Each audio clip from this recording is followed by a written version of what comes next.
a fantastic experience, which around our Wide Horizons agenda will be lots of different extracurricular activities, trips, visitors in, where they can actually get a real love of learning and some enthusiasm around different subject areas. The proud traditions, they're things that we embed as we go through the school. So it might be our Christmas production, it might be our Founders Day, it might be our Lordswood Olympics where we invite parents in. So all of these things generally have a pupil leadership involvement as well. We have a pupil parliament with a cabinet and ministers for art, learning, sport and environment. So they all have a say in what happens in school, which is great. Now, all of this, when we focus on all the curriculum and the experiences, then the high achievement follows. And all this works in partnership with the children, the staff, and of course yourselves at home. Here on the screen, we have a few other key people within the school. We have Asenko, Miss Behan. She works very closely and is happy to answer any questions you may have regarding perhaps learning, issues around learning and development. Our pastoral support manager, Rachel Andrews, she's here full time. She's here to support adults, families and children. So she will work with the vulnerable children, sometimes the vulnerable families. She can sort of signpost you in direction for, say, housing support, etc. So she's sort of an all-rounder in terms of the well-being of our children. And of course, you met Mrs. Marks, our assistant head and in charge of early years, and she's in charge of one of the EYFS classes. Now, we believe in a values-based education. We don't have a list of rules, what they can and can't do. It's all about understanding what those values are. And the values might come across as honesty, tolerance, fairness, leadership, perseverance. And if they've been in trouble or they've made a mistake, because all children do and adults, is we talk to them about how it might make other people feel, what they could have done differently, how we can use our values to develop them as a child into an adult. Telling them they've done something wrong without having that understanding, they're not going to learn. And actually, we need them to do things wrong so they have that understanding. So it's not a case of sanctions, it's a case of having an understanding. And we all have high aspirations, and we encourage the children to excel and be resilient individuals. They need to know if they've made a mistake, they can put it right, we start again. And we do achieve at Lordswood, and it's from the support of parents, staff and the children themselves. Now, within our values, we've developed characteristics of effective learning around being Griffin great. And so we want the children to be curious. We want them to be courageous and have a go at things, persevere, so don't give up. We want them to become independent and obviously be proud of their achievements. So we have these values spread across the school. We talk to them in assemblies, in newsletters. It always sort of flags up in terms of how their attitudes to learning are. Now, we have had 2 Ofsteds in the time that Mrs. Marks and I have been at Lordswood School. The first one was a few years before this, and it's just when we'd started out about 5 years ago. I loved reading it. I still love reading it, although it requires improvement. It actually gives you a complete feel of the school, what it's like, and all the things that we'd put in place on our journey to being great. Now, the last Ofsted inspection, we were good in all areas. Pupils do behave, they have positive attitudes to learning, they make good progress from their starting point, even in nursery and year R. And our provision for developing pupils' personal development and welfare was recognised as being outstanding. And they do receive a broad range of opportunities across the curriculum, which is what our Wide Horizons agenda is about. So I'm going to pass you back to Mrs. Marks for the moment to go through the staff and how the FSU unit is run. So I'll pass you over, Mrs. Marks. Thank you. So in the FSU, we are incredibly lucky. We've got a very experienced team. We've got myself, Mrs. Marks, and I'm Cherry class teacher. We've got Mrs. Cullen, who is Ash class teacher, which is the other reception class. We do have a 2-form entry system at Lordswood. And each class can have up to 30 children in it. Our nursery, we are very lucky. Mrs. Mullins leads the nursery as a teacher, and we have 26 children per nursery session. The nursery sessions can run slightly differently because I'm sure you'll appreciate some children are in full time, some are in for the morning, some are in for the afternoon. So we are very, very flexible with our nursery provision. Our nursery nurses and TAs in the unit are Miss Davis, Mrs. Beamer, Mrs. Green and Mrs. Callery. We are all mums, we've all been through this before, so we know exactly how you're feeling and we will support you every step of the way. So what did it look like at Lordswood for transition before COVID? We did have transition days in the summer holidays, so we would offer the families to come in and do a stay and play session. Be a lovely opportunity to see how the children interact with one another, see what their favourite things to play with are, and also to answer any of your questions. We also had parents coming in to have lunch with us in July with the children, and it was like a school dinner as the children would experience. And then the children would come and do a stay and play session in the afternoon with us. We also do communicate with the nurseries, and we do ask that any transition reports that you have from your nursery towards the end of the year do get passed on to us. Sometimes the nurseries do, sometimes the parents need to. Last year, obviously, with COVID, things were slightly different, but we still made a really good effort to support our families in coming into Lordswood.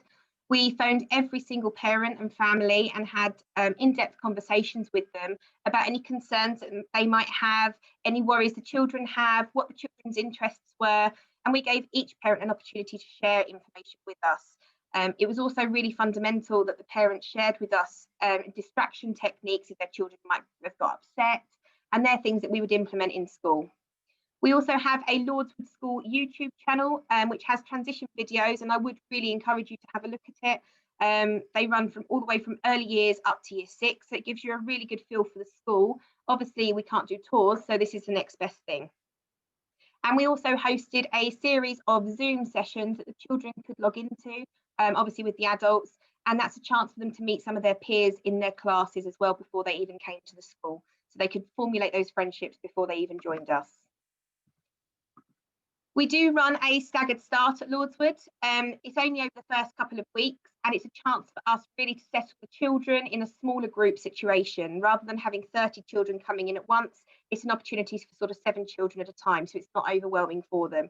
It has worked wonderfully, and the children have become so settled so quickly since we've been doing this. So that is something that we will continue to do.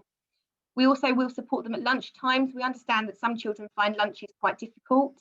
Whether it's that they're fussy eaters, whether it's that they're not keen on using a knife and fork or not sure on how to use them fully or can't cut up their food, we will be down there with them every step of the way for the first few weeks to support them with this.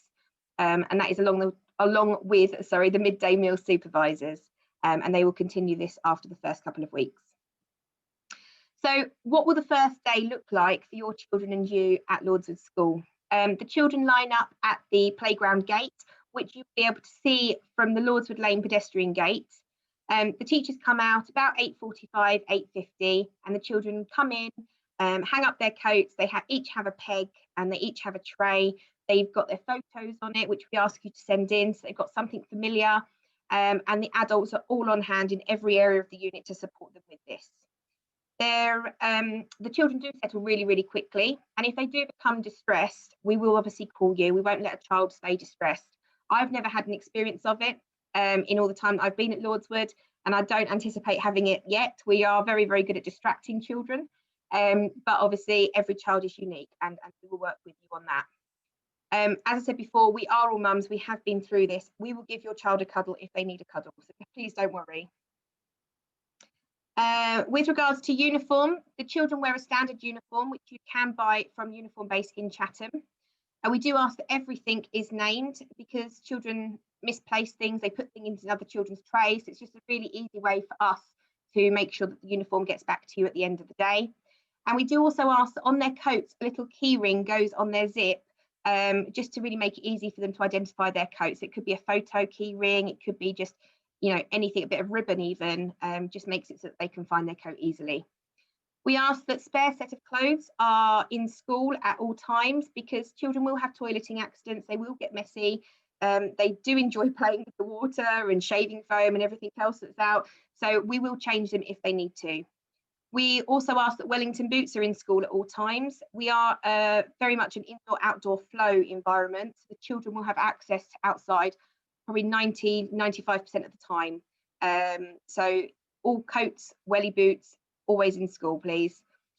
Just something to note, some of the clasps belts on trousers can sometimes be a bit tricky, so just be cautious of this when you're purchasing them, because the children can sometimes find them quite hard to undo. When they go into the toilet, this can sometimes cause a little bit of anxiety. So just something I've picked up along the way, passing on to you. So the children follow Development Matters at the moment. It is slightly changing in September, but the fundamental principles will remain the same. So at the moment, what they do is focus on the physical development, the personal, the social and the emotional development, and the communication and language. Once the children are really established with these, then we move on to the maths, the literacy, and it all sort of falls into place. If the children aren't happy, then they're not going to learn. So that is our fundamental part, especially for the first term, is settling them in and looking after their pastoral needs. With regards to reading, we are a Read Write Ink school, and I will be hosting in the first term a Read Write Ink session for parents, which will give you the opportunity to see how Read Write Ink is delivered in our school. It has had amazing effects since it's been brought into Lordswood. We went from 5 years ago having a phonics pass rate of 24% following a different programme, and now we're up in the 80s and 90s. So it's really, really had a positive effect. And in reception at the moment, we have, I'd say about 40–50% of our children reading already. So the phonics videos are uploaded on YouTube, the Lordswood School. I'm plugging that. So please do have a look at the Lordswood School channel, and it gives you a feel for what phonics will be like. There are story time videos on there as well. So it's just a nice opportunity for you to have a look and see some of the staff and some of the things that we do. With regards to writing at Lordswood, we do focus on lowercase letters. We don't do cursive. We will support the children with recognising and writing the capital letter at the start of their name, but everything else is lowercase until they are confident, and then we move on to the uppercase. We do ask that children are writing in every opportunity, so it's not necessarily pen and paper. It could be sticks in the mud. It could be when you're at the beach using your finger in the sand. It could be coloured salt. It could be shaving foam. Anything and everything is an opportunity to write. And the children love it, and the more they're writing, the better they will become at it. And the lovely thing is they don't see it as a chore, they see it as fun, especially when you're doing it in the messy ways. So as I said to you previously, we are fundamentally focused on play at Lordswood, especially at the beginning of the year. We call it discovery time because the children are discovering their potential. They're always discovering something new. And the reason why play is so fundamentally important is because it allows the children to build relationships. It allows them to become creative learners. The reading, writing and numbers that they are learning discreetly, they can then apply and make it concrete. The children become amazing and in-depth thinkers, and they're using newly learnt language in their play, so language that they've learnt from stories and things like that. It also supports their fine motor skills, so the skills that they will use with their hands for writing, and also their large gross motor skills, which is what they use when they're running around and climbing. We do encourage children to make mistakes, as Ms. Lushinsky has said. We have a lovely Wreck-It Ralph display in our cloakroom, and we expect children to make mistakes. We then look at those mistakes, and then we respect them and learn from those mistakes. So they help us to grow. So in the early years, we run a forest school programme, and we take the children out onto the field, have a hot chocolate after it, and it's teaching children to manage their own risks, to be a bit adventurous, and to be creative learners in a different setting. We are also really, really lucky at Lordswood. Early years particularly, we have 2 whole playgrounds just to ourselves, which include trim trails, trains, mud kitchens, undercover areas, stage, loads and loads of grass areas with mounds and things. We have a writing shed, bespoke learning zones, growing pits, you name it, we have got it. And that's not to account for the rest of the area that we've got. We've also got a pond on site that children go pond dipping. So it really is a phenomenal area for outdoor learning. We do have formal PE lessons that usually start after Christmas, and the children will be in a PE kit. We will go down to the hall and we will teach more discrete PE sessions. The rest of the PE is taught through our discovery time. So when we're outside, when we're inside, we are always doing it. We do yoga. The children are taught to climb on the A-frames safely, and like I said before, managing their own risks. We do have a breakfast club that is available for reception children up to year 6. This is from 7:30 in the morning. Children can attend at any point up until the time that they go into the classroom, and they get the option of toast or cereal for breakfast. On a Friday, it's a slightly different menu. It's usually scrambled egg, beans, or a toastie. So they do get thoroughly spoilt. If you are interested in the Breakfast Club, then contact the office and you can fill in a form. So we find it really, really important to get the parents involved in the children's learning and to build that relationship with you. So we are always on hand to have a chat with you. On the screen at the moment is the FSU email address, which we monitor daily. And we're happy to answer any questions that you've got. Even now, if you find a question after this, you're more than welcome to email into it. It's also a nice opportunity for you to send in photos of the learning you've done at home, any work that you've done at home. It is just a really nice communication method. So we do encourage you to get involved in the children's learning. We often hold open afternoons, obviously pre-COVID, where parents could come in and share in the children's learning. So it might be that it was a big draw focus, a writing focus, a reading focus, whatever the focus might be. It's a chance for you to see your children in action in the class. We also invite parents in as often as possible, and grandparents and other family members, to our celebration activities such as the Easter bonnet parades, the arts festivals, the Christmas productions, the graduations, the grandparents' tea parties, you name it, we have a celebration for it. And it's just a really lovely opportunity for you to come in and share what the children are doing. Obviously, at the moment, we are doing this slightly differently because we are doing virtual nativities, so we are still taking part in those celebrations, but on a different platform. So what we expect from you, other than obviously to make learning fun and to keep us in the loop every step of the way, we do ask that you read with your children every day, between 5 and 10 minutes. And at the beginning, it will be you sharing a story with them, and then eventually that will turn and your children will be reading to you. And it's a lovely opportunity for you to talk about the story, the children to retell it, talking about the characters. And there are videos, as I said before, that are on YouTube on how to explore a bit of text a bit more deeply in the early years, particularly when they're just starting out. We do send home the reception keywords, a list of words that is really handy for the children to be able to read and write by the end of reception, and that will really support their reading and their literacy as they go through the years. And we do encourage children to write independently, so we do send home a lovely homework book, and it's not a weekly set homework. We do ask if you can do it weekly, that'd be lovely, but it's just giving you a list of opportunities and activities that you can do. It could be baking a cake, it could be creating a mud pie together, it could be going on a nature walk, it could be more bespoke things such as doing a number line and creating one and being really ingenious. I mean, the stuff we've had in has been phenomenal from the children, and they really, really enjoy it, and so do the parents. So we do ask if you can get it in for a Wednesday, that's wonderful, but no child will be told off if they haven't brought it in reception. It's just a bit of fun.